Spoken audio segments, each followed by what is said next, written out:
ময়দানের মধ্যে শয়তান এসে দাঁড়াইছে, ওরে বের কর। মুসা কয়, শয়তান তুই আসছস কেন? কয়, আপনি দেখলেন কেমনে? কয়, আমি দেখি নাই, আল্লাহ দেখাই দিছে, বের হ।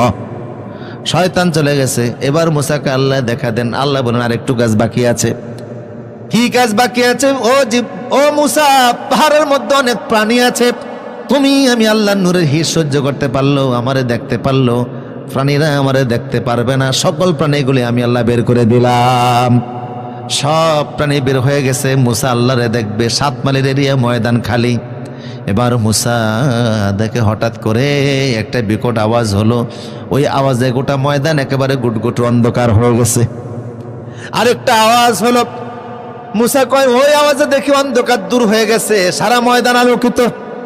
ওই আলোর মধ্য দিয়ে আমি উপরের দিকে তাকিয়ে দেখি আমার আল্লাহর প্রথম আসমান দেখা যায়, প্রথম আসমানের ফেরেশতাদেরকেও দেখা যায়। হযরত মুসা দেখে সারা ময়দান আলোকিত হয়ে গেছে। আল্লাহু আকবার বলেন।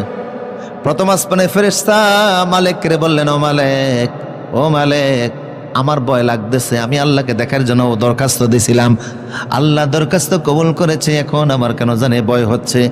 মালিক বলে, ও মুসা, ইতিপূর্বে পৃথিবীর কোন নবী আল্লাহকে দেখার জন্য আবেদন করে নাই, আপনি প্রথম আবেদন করেছেন, আল্লাহ আপনার আবেদন কবুল করেছে। ধৈর্য ধরে ব্যালেন্স নিয়ে দাঁড়িয়ে থাকেন, দেখেন না কি হয়। মুসা বলে, এরপরে দ্বিতীয় আসমান, তৃতীয়, চতুর্থ, পঞ্চম, ষষ্ঠ, সপ্তম। আল্লাহু আকবার। এর উপর লা জামান লা মাকান, তার উপর 70,000 নূরের পর্দা। আল্লাহ পাক বললেন, মুসা তুমি রেডি আছো? আমি রেডি আছি। আল্লাহ 70,000 নূরের পর্দার 69,999টা বাদ দিয়া দুনিয়ার কাছাকাছি যেই নূরের পর্দাটা, ওই পর্দাটাকে আল্লাহ ওপেন করলেন।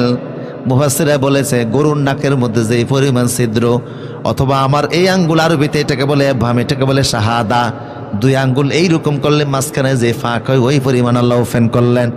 সামান্য পরিমাণ ওপেন করে যতটা পরিমাণ নূর আল্লাহ হাতে নিলেন।